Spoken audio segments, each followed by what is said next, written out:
दौड़ में हारे हुए व्यक्ति को वो सलाह देता है जो कभी दौड़ में शामिल था ही नहीं। नमस्कार, आप सभी का स्वागत है Hindi education point YouTube channel में। और इस चैनल के माध्यम से आप सभी को उत्तराखंड प्रवक्ता स्क्रीनिंग परीक्षा 2025 हेतु उत्तराखंड के साथ साथ सामान्य हिंदी के प्रैक्टिस सेट उपलब्ध कराए जा रहे हैं। ये सामान्य हिंदी 20 अंक का प्रैक्टिस सेट आज भाग 12 है। इससे पहले के 11 प्रैक्टिस सेट आप प्लेलिस्ट में जाके चेक कर सकते हैं। इसके साथ साथ ही उत्तराखंड के प्रैक्टिस सेट भी कराए जा रहे हैं, जिसमें अभी तक लगभग 10 प्रैक्टिस सेट आ चुके हैं। 11वां कल या परसों तक आ जाएगा, उसको भी आप प्लेलिस्ट पे जाके चेक कर सकते हैं। इन सभी के लिंक मैं डिस्क्रिप्शन बॉक्स पे डाल दूँगी। तो जैसे मैंने आपको पहली पंक्ति कही कि दौड़ में हारे हुए व्यक्ति को सलाह वह देता है जो कभी दौड़ में शामिल था ही नहीं। तो अभी जो दौड़ में हम चल रहे हैं अपने लक्ष्य की प्राप्ति हेतु, तो हमें बहुत सारे लोग मोटिवेट भी करेंगे और डीमोटिवेट भी करेंगे। तो आप हमेशा ध्यान रखना कि आप जिस दौड़ में हो उसमें आप स्वयं हो। आपको पता है कि आपको क्या आता है, क्या नहीं आता है, और आपकी क्या कमियां हैं और क्या आपकी अच्छाइयां हैं।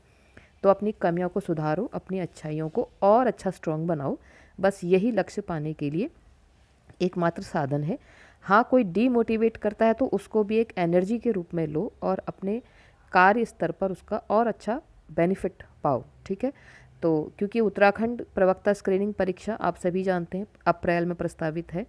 ठीक है। और ये जो कन्फ्यूजन है लोगों के भीतर कि स्क्रीनिंग हटेगी या नहीं होगी या ऐसा कुछ, तो आप सभी जानते हैं एलटी में भी ये मुद्दा काफ़ी उठा था कि जब किसी की विज्ञप्ति निकल जाती है उसके बाद उसके नियमों में कोई संशोधन नहीं हो सकता है। तो इस बात को यहाँ भी ध्यान रखें और इन छोटी बड़ी बातों में उलझ के ना रहें, क्योंकि उत्तराखंड का ज्ञान आपको करना ही है। ठीक है। और वहाँ पर आपका जो टीचिंग एप्टीट्यूड या कह सकते हैं शिक्षण विधियाँ हैं, भारतीय शिक्षा आयोग है, उनको पढ़ना ही है। साथ ही साथ सामान्य हिंदी आपको करनी है। तो आप अपनी परीक्षा पे ध्यान दें, अपनी तैयारी पे ध्यान दें। और उसके साथ ही मैंने आपसे कहा था अपने मुख्य विषय की तैयारी भी कहीं ना कहीं इस प्रकार से करें कि 70% आप स्क्रीनिंग की और 30% आप अभी अपने मेन सब्जेक्ट की तैयारी करते रहें। तो आज की वीडियो स्टार्ट करते हैं। आज प्रैक्टिस सेट 12 है और पाठ्यक्रम के अनुसार सभी प्रश्नों का निर्माण उसी प्रकार किया गया है जैसे पाठ्यक्रम यूकेपीएससी द्वारा दिया गया है, और पूर्व में जैसे प्रश्न आए हैं उसी प्रकार प्रश्नों का निर्माण किया गया है।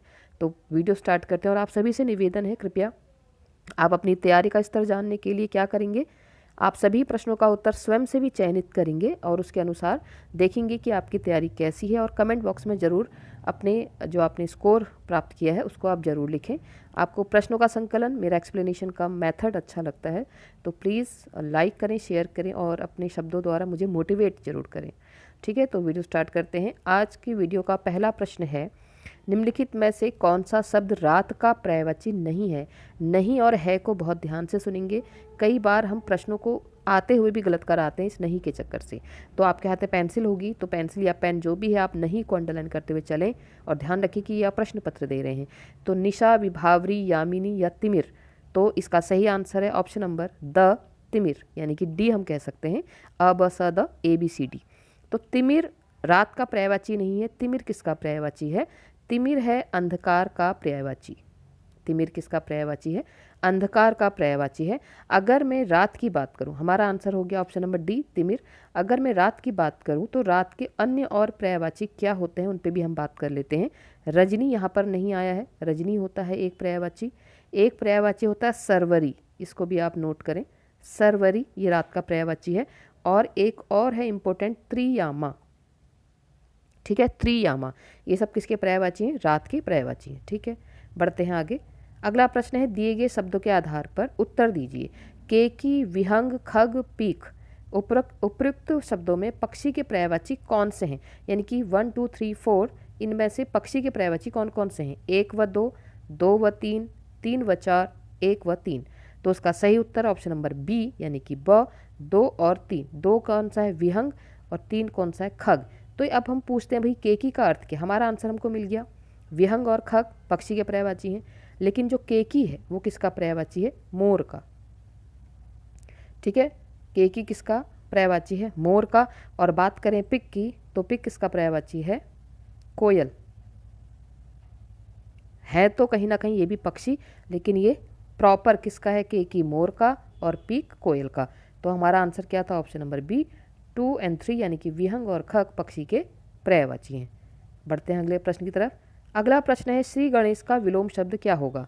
श्री राधा, विनाश, इति श्री, इनमें से कोई नहीं। तो उसका सही आंसर ऑप्शन नंबर सी यानी कि ऑप्शन नंबर स, इति श्री गणेश का विलोम शब्द है। ठीक है। अगला प्रश्न है आकर्षण का विलोम शब्द क्या है? आकृष्ट, विकर्षण, अनाकर्षण या पराकर्षण? बहुत महत्वपूर्ण प्रश्न है, ध्यान देंगे, वीडियो को पॉज करके खुद से आंसर लगाएंगे।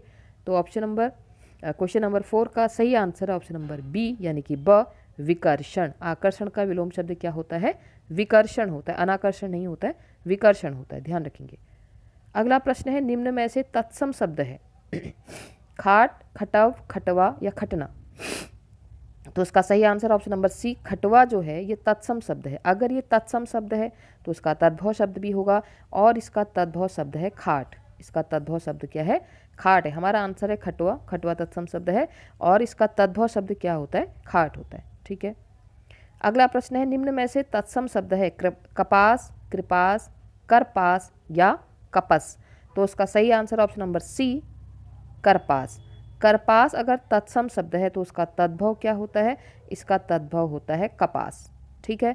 तो तत्सम शब्द क्या था? करपास। और कपास यानी कि हम बात करें कॉटन की, सबसे ज़्यादा कहाँ पाया जाता है? महाराष्ट्र में, काली मिट्टी में होता है, इसलिए वहाँ कपड़ों का व्यवसाय बहुत अच्छा होता है। ठीक है। तो तत्सम शब्द क्या है? करपास। अगला प्रश्न है निम्न में से इनमें से कौन सा शब्द तद्भव है? अब तद्भव बताना है। अथवा, बहुधा, द्विधा या सुविधा? तो ऑप्शन नंबर सी, द्विधा तद्भव शब्द है। अगर द्विधा तद्भव शब्द है तो इसका तत्सम क्या होगा? इसका तत्सम है द्विविधा। नोट करेंगे आप लोग, प्रश्न किसी भी प्रकार से आ सकता है। इसका तत्सम शब्द क्या है? द्विविधा। ठीक है। बढ़ते हैं अगले प्रश्न की तरफ। इनमें से कौन सा शब्द तद्भव है? ठीक है, ये तो हो चुका है हमारा। ठीक है, द्विधा था और उसका हमने दुविधा करा। अगला प्रश्न है तद्भव नहीं है। संजोग, लाज, पंछी या छाह? तो इसमें कौन सा शब्द है जो तद्भव नहीं है, यानी कि वो क्या होगा? वो तत्सम होगा। तो तद्भव नहीं है ऑप्शन नंबर द यानी कि डी। छाह जो है वो तत्सम है और इसका जो तद्भव होता है वो क्या होता है? छाया। इसका तद्भव क्या होता है? छाया होता है। ठीक है। कौन सा शब्द तद्भव नहीं है? छाह नहीं है, क्योंकि छाह क्या है? छाह तत्सम है। ठीक है। तत्सम किसे कहते हैं? संस्कृत के शब्द। और तद्भव किसे कहते हैं? संस्कृत से जो हिंदी में रूपांतरित किए जाते हैं। तद्भव मतलब उद्भव, यानी कि उसी से उत्पन्न नए शब्द जो बने उन्हें हमने तद्भव कहा। अगला प्रश्न है क्वेश्चन नंबर 9। बहुत ध्यान से देखेंगे आप सभी लोग, क्योंकि इस एक प्रश्न में हम कम से कम 4 प्रश्नों को हल करेंगे। वाक्यांश को शब्द से मिलाना है, क्योंकि आपका सिलेबस है ना, वाक्यांश के लिए एक शब्द आप अच्छे से देख सकते हैं। यूकेपीएससी के सिलेबस में आपका सिलेबस है वाक्यांश के लिए एक शब्द। तो वाक्यांश और इधर शब्द दिए हैं जिसका कोई कारण ना हो, सदैव रहने वाला, बहुत बोलने वाला, विज्ञान की विशेष जानकारी रखने वाला। तो विज्ञान की विशेष जानकारी तो आप सभी जानेंगे भाई, वैज्ञानिक है। सदैव रहने वाला हम क्या कहते हैं? शाश्वत। जिसका कोई कारण ना हो, अकारण कहते हैं ना, अकारण क्रोध कर रहे हो। बहुत बोलने वाला, वाचाल। ठीक है। अब इसका सूची के अनुसार जो आंसर है ऑप्शन नंबर ए यानी कि अ, ये वाला। क्यों? ए का 4 आया, अकारण आया। बी का 3rd आया, शाश्वत। सी का 1st आया, वाचाल। और डी का 2nd, वैज्ञानिक। ठीक है, समझ गए होंगे आप लोग। एक के साथ हमने 4 प्रश्न कर लिए यहाँ पर। अगला प्रश्न है निम्नलिखित वाक्यों का अवलोकन कीजिए और सही वाक्यों की पहचान कीजिए। यहाँ पर भी देखो वाक्यांश के लिए एक शब्द से मैंने 2 प्रश्न लिए हैं, क्योंकि सिलेबस को अगर मैं बांटती हूँ तो मैंने 20 मार्क्स का किसी से 2-2 नंबर के क्वेश्चन बनाए और कहीं से मैंने 1-1। ठीक है, तो आप देख सकते हैं। तो सही वाक्यों की पहचान करनी। जो अपनी हत्या कर लेता है उसे आत्मघाती कहते हैं। कोई बात जो बढ़ा चढ़ाकर कहेगी उसे असंभव कहा जाता है। राजभवन के अंदर महिलाओं के निवास को अंतःपुर कहते हैं। जिस पर कोई नियंत्रण ना हो उसे अनिमंत्रित कहते हैं। देखिए, जो अपनी आत्महत्या कर लेता है उसे आत्मघाती कहते हैं ना, आत्मघाती कदम उठा लिया तो उसे आत्मघाती, ये सही है। वाक्यांश के लिए एक शब्द से है। कोई बात जो बढ़ा चढ़ा कर कही जाए उसे असंभव नहीं कहा जाता। उसे क्या कहा जाता? उसे अतिशयोक्ति कहा जाता है। अतिशयोक्ति। ठीक है, उसे अतिशयोक्ति, तो ये गलत है। राजभवन के अंदर महिलाओं के, हाँ ये सही है। जिस पर कोई नियंत्रण ना हो उसे अनिमंत्रित नहीं कहेंगे, अनियंत्रित कहेंगे, है ना, निमंत्रित हो गया ये, तो ये गलत है। आगे बढ़ते हैं। एक इसमें सेंटेंस और है। उस व्यक्ति को रोमांचित कहा जाता है जिसके रोंगटे खड़े हो गए, ये भी सही है। तो देखो हमारा आंसर क्या था? हमारा आंसर एक हमारा गलत क्या था? एक ये गलत है। ठीक है, असंभव, और एक कौन सा? अनिमंत्रित, यानी कि बी और डी। ठीक है, बी और डी किस में है? हाँ, नियंत्रण, रोंगटे खड़े करने वाला। और क्या है? ए बी, असंभव, बी डी। आंसर देखते हैं क्वेश्चन नंबर 9 का 10 का, ए सी ई। पूछा क्या है? सही वाक्यों की पहचान। ओके, सही वाक्यों की, मैं गलत वाक्य ढूंढ रही हूँ। तो ठीक है, देखो हमने 2 गलत कहे। हमने 2 गलत कौन से कहे? हमने कहा भाई बी गलत है, असंभव नहीं कहा जाता उसको, अतिशयोक्ति कहा जाता है, और अनिमंत्रित नहीं, उसको अनियंत्रित कहा जाता है। यानी कि सही क्या है? ए सही है, सी सही है और ई सही है। तो हमारा ए सी ई वाला आंसर क्या है?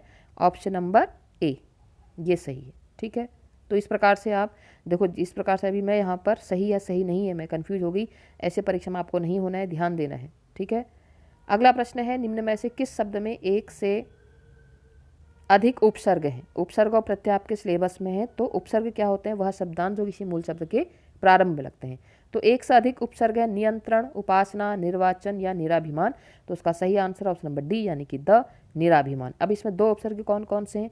एक है निर, ठीक है, निर प्लस अभी, यहाँ पे लिखती हूँ, ठीक है, ये इसका आंसर है।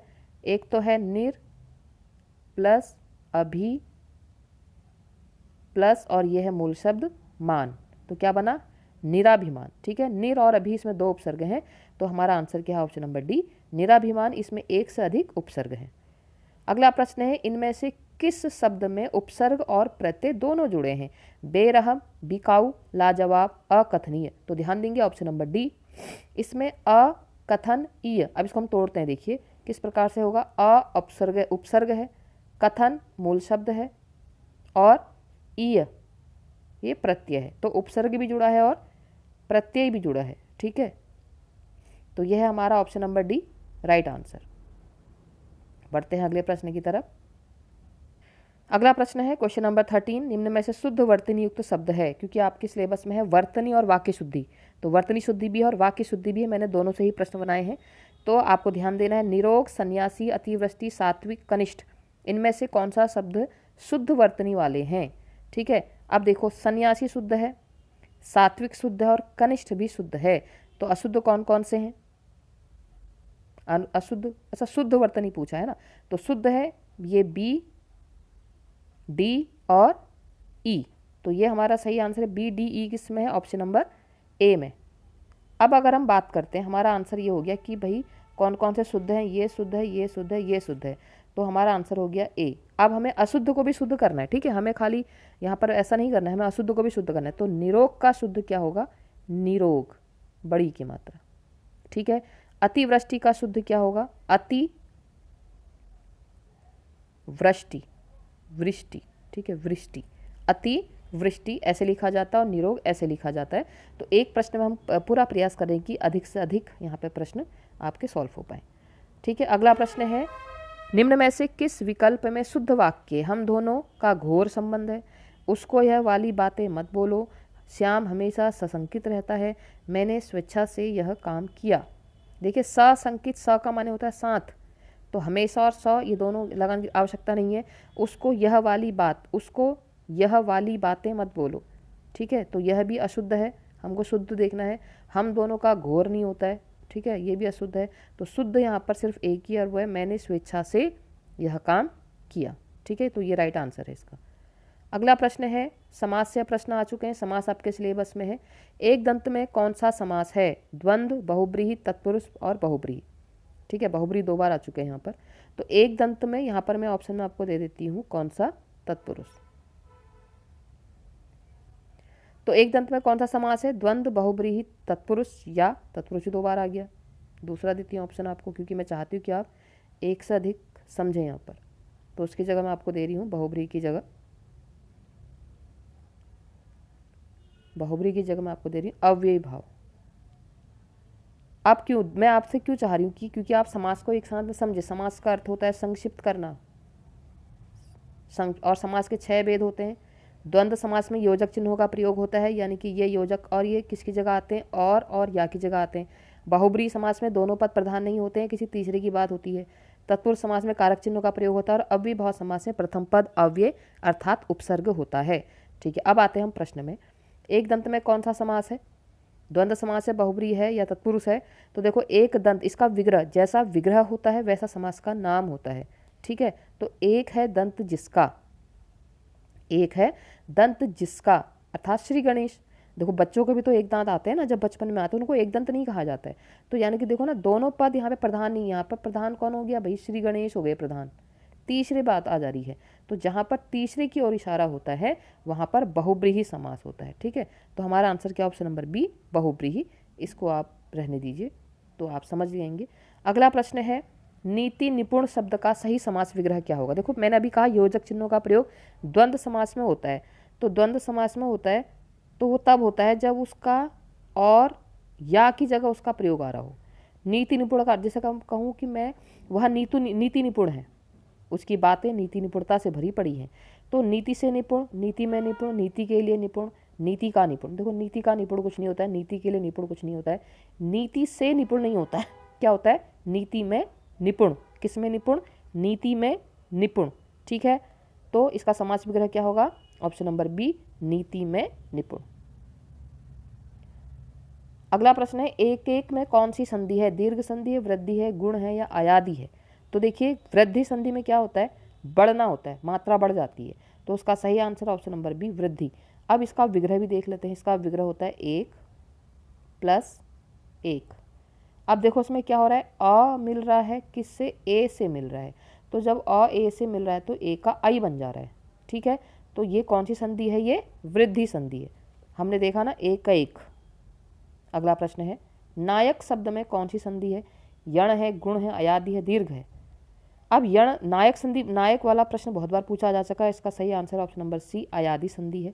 इसका विग्रह क्या होता है, इसका विग्रह होता है नए, नए प्लस अक और क्या बना, नायक। एक ऐसा ही बहुत बार पूछा जाता है पावन, पावन में भी क्या है, अयादि संधि है, और इसका विग्रह होता है पो, पाउ प्लस अन। ठीक है, अगर ये पावन की जगह पवन होता, ठीक है पवन कर दो, तो ये मात्रा हट जाती। ठीक है, दोबारा समझाती हूँ, ये तो अयादि संधि है, ठीक हो गया, हमने कहा नए प्लस अक, ये अक हो गया, लेकिन अगर पवन अगर हम बोलते हैं तो पौ प्लस अन क्या हो जाएगा, पवन। ठीक है, और पौ अगर होगा तो क्या हो जाएगा, पावन। पो होगा तो पवन, पौ होगा तो पावन, इस प्रकार इसमें अयादि संधि है। अगला प्रश्न है, अंगारों पर पैर रखना मुहावरे का क्या अर्थ है। जानबूझकर खतरे का काम करना, होली के अवसर पर किए जाने वाले कृत्य, असंभव काम करना या नखरी करना। तो इसका सही आंसर है ऑप्शन नंबर अ, जानबूझकर खतरे का काम करना क्या कहलाता है, अंगारों पर पैर रखना। क्योंकि आपके सिलेबस में मुहावरे और लोकोक्ति है, तो मैंने पूरा प्रयास किया है कि मुहावरे लोकोक्ति से ही प्रश्न बने और बनाए हैं। लोकोक्ति आ गई, अब इनमें से एक लोकोक्ति का चयन करना है, इसमें से एक लोकोक्ति है, बाकी मुहावरे हैं। कठपुतली होना, आँख चुराना, आस्तीन का सांप, एक पंथ दो काज। तो कठपुतली होना, आँख चुराना, आस्तीन का सांप, ये सब मुहावरे हैं, एक पंथ दो काज ये लोकोक्ति है। देखो इनमें डिफरेंस क्या होता है, मुहावरे को, मुहावरा एक वाक्य का अंश होता है, पूर्ण वाक्य नहीं होता है कि उसने, वो तो उसका कठपुतली बन के, उसके, वह उसका कठपुतली है, हमने कहा ना कि वह उसका कठपुतली है। जैसे हमने कहा कि किसी का भी आप उदाहरण ले सकते हो कि जो प्रजा है वो राजा की कठपुतली है, राजा जैसा नचाता है। तो देखो हमको राजा और प्रजा की आवश्यकता पड़ रही है, वो मुझसे आंखें चुरा रहा था, उसने मेरा कर्जा देना था जबकि मुझसे आंखें चुरा रहा था, है ना, वो उसका आस्तीन का सांप निकला, विभीषण रावण का आस्तीन का सांप निकला। लेकिन एक पंथ दो काज अपने आप में पूर्ण है, तो वो लोकोक्ति होती है। ठीक है, आशा करते हैं आप समझे होंगे। तो आज था प्रैक्टिस सेट 12 और हमने सिलेबस के अकॉर्डिंग बहुत सारे प्रश्नों का यहाँ पर डिस्कस किया।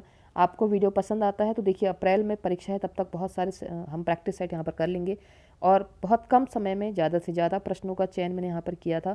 और इम्पोर्टेंट प्रश्न है, नए से नए प्रश्न है, कोई भी प्रश्न रिपीटेड नहीं है। इनको आप कर ले तो आपकी हिंदी 20 में से 20 नंबर पूरे आएंगे। स्पेशली उन बच्चों के लिए मैं कहना चाहती हूँ जो जिनका मैथ्स और रीजनिंग वाला पार्ट वीक है, वो कम से कम उत्तराखंड और हिंदी को इतना स्ट्रॉन्ग बना लें, क्योंकि कम से कम 70-80 से ऊपर नंबर आपके आ जाए। ठीक है, क्योंकि 40 नंबर का आपका उत्तराखंड है और 20 नंबर का आपका हिंदी है, तो 60 ये हो गए। और आपका 30-40 नंबर का आपका वो भी है शिक्षण विधियाँ, वो उसको भारतीय शिक्षा आयोग है, तो वहाँ भी आप अगर 40 से 20 भी पढ़ते हैं, मतलब कम से कम आपको 80 नंबर तो चाहिए चाहिए। अब उसके लिए आप जीके करंट अफेयर, मेरे चैनल पे करंट अफेयर भी उसको आप देख सकते हैं, क्योंकि पिछले बार के पेपर में जीके के नाम पर उसमें 10 से 12 क्वेश्चन करंट अफेयर के थे। ठीक है, आप प्रीवियस ईयर का पेपर भी देख सकते हैं। तो आशा करती हूँ आपको प्रश्नों का संकलन अच्छा लगा होगा। वीडियो को लाइक करें, शेयर करें। आज के लिए इतना ही। आप सभी अपने लक्ष्य की प्राप्ति हेतु पढ़ाई करते रहें। आप सभी का दिन शुभ हो। बहुत बहुत